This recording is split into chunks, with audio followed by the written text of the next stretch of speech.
Revelações da ciência sobre os mistérios da vida.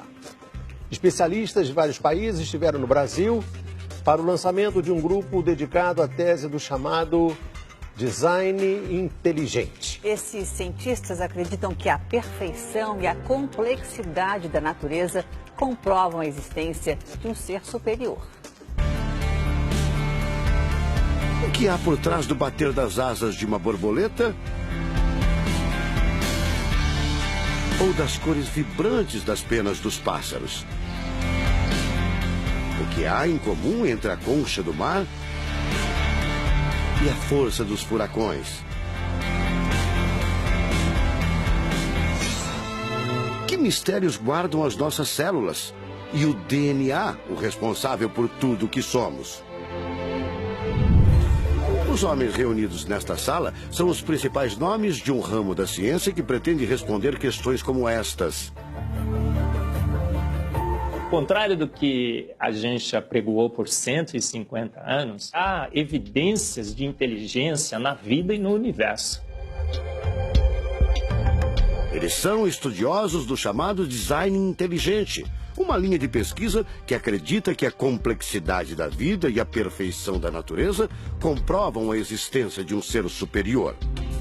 A vida foi feita pronta, o universo foi feito pronto, planejados por um ser extremamente inteligente, com design, com arte, com perfeição.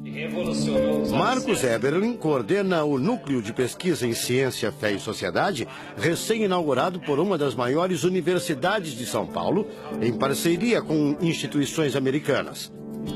Outro defensor do design inteligente é o doutor em bioquímica e professor americano Michael Behe.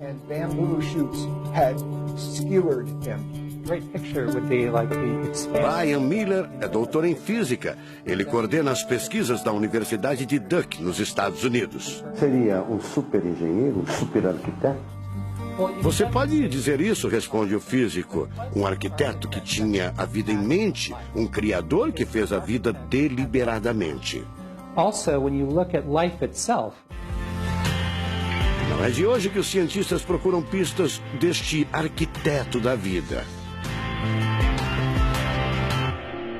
Galileu Galilei, o célebre físico e astrônomo italiano, disse há mais de 400 anos que a matemática é o alfabeto com o qual Deus escreveu o universo. A matemática se dedica a provar que tudo no universo segue uma lógica.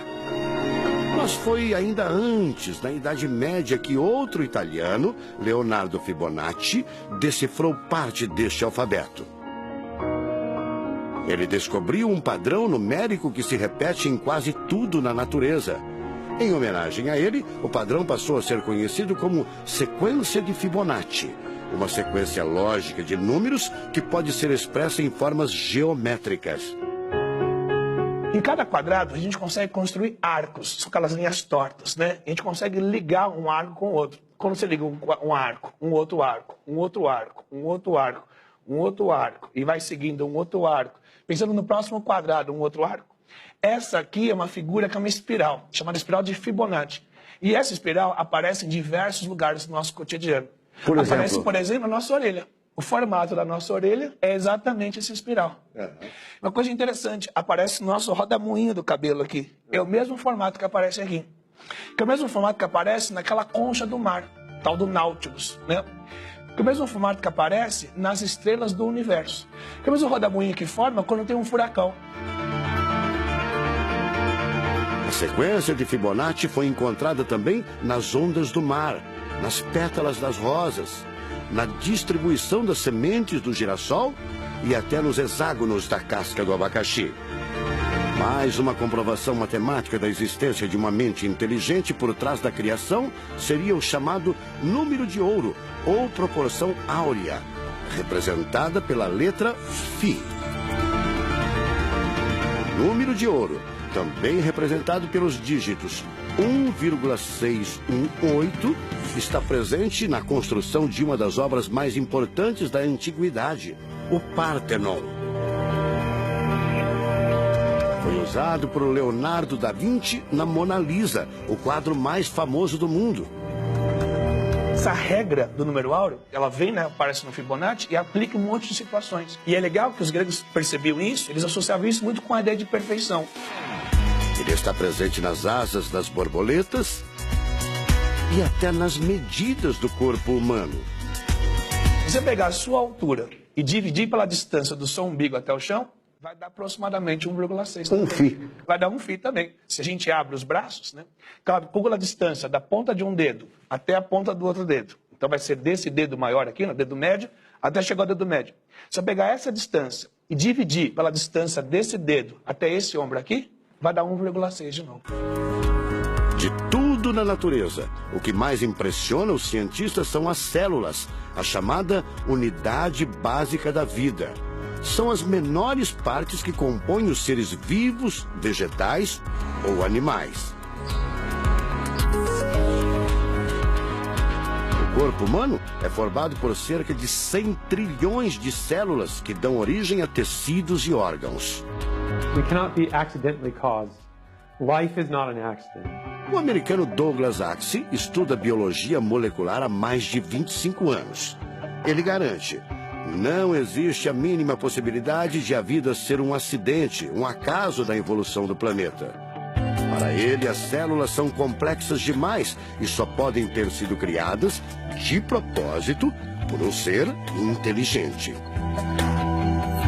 Literally machines that are made out of molecules. Dr. Michael Behe concorda. Ele compara a célula a uma fábrica repleta de máquinas e veículos. Ela produz e troca com as células vizinhas os elementos fundamentais à vida. Tudo coordenado por uma espécie de computador central, o chamado DNA. Você já deve ter ouvido falar dele. O DNA é um conjunto de informações genéticas que definem as características dos seres vivos. Entre os humanos é o DNA que informa o sexo, a cor da pele e do cabelo e o formato do rosto, entre outras coisas. São 6 bilhões de informações condensadas numa estrutura microscópica extremamente eficiente. O presidente da Sociedade Brasileira do Design Inteligente considera o DNA o mais avançado código de que se tem notícia. A gente tem a molécula de DNA como um modelo. Por quê? Porque quando a gente descobriu essa molécula, a gente viu que é uma molécula fantástica, maravilhosa. E ali evidências e mais evidências de que uma mente inteligente projetou a vida. Porque é o software da vida. E esse software tem o quê? Tem ali um código. E a gente sabe que códigos emanam de mentes inteligentes. Nos Estados Unidos, um grupo de pesquisadores afirma ter identificado uma sequência de números que sempre se repete no DNA humano. Seria uma espécie de assinatura de Deus, segundo o engenheiro da computação Greg Braden.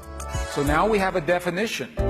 Ao considerar a carga dos elementos químicos do DNA, os pesquisadores teriam identificado o seguinte padrão numérico: 10, 5, 6, 5. Eles então passaram a tentar decifrar esse código e tiveram a ideia de substituir os números por letras hebraicas.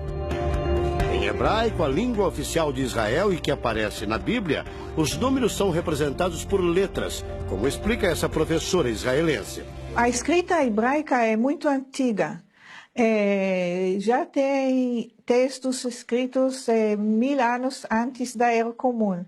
E nesta época ainda não inventaram o sistema decimal dos números que usamos agora. Na Bíblia, o Primeiro Testamento, podemos ver não só os números dos versículos e os números dos capítulos, mas também as páginas. A contagem das páginas está feita em letras e não em números. A sequência numérica 10, 5, 6, 5 foi transcrita para as respectivas letras em hebraico: Yud, Rei, Vav, Rei. Veja o resultado. A sequência corresponde à palavra Javé, ou Deus, em hebraico. Apesar de todo o avanço da medicina, cerca de 90% das informações genéticas ainda são um mistério. professor Eberlin diz que as descobertas científicas trazem implicações sérias para toda a humanidade, mas cada vez mais reforçam os argumentos de quem acredita no design inteligente, a assinatura de uma força superior. A gente vai ter que entregar essa informação para a filosofia e para a teologia, e a gente agora, como bons filósofos e teólogos que todos somos, a gente vai colocar a nossa filosofia e nossa teologia em cima desse dado científico e optar pela melhor opção. Eu, óbvio, acho que a melhor opção é Deus. Como gente, a gente tem esse direito, né, de especular em cima da descoberta científica de que uma mente inteligente orquestrou o universo e a vida.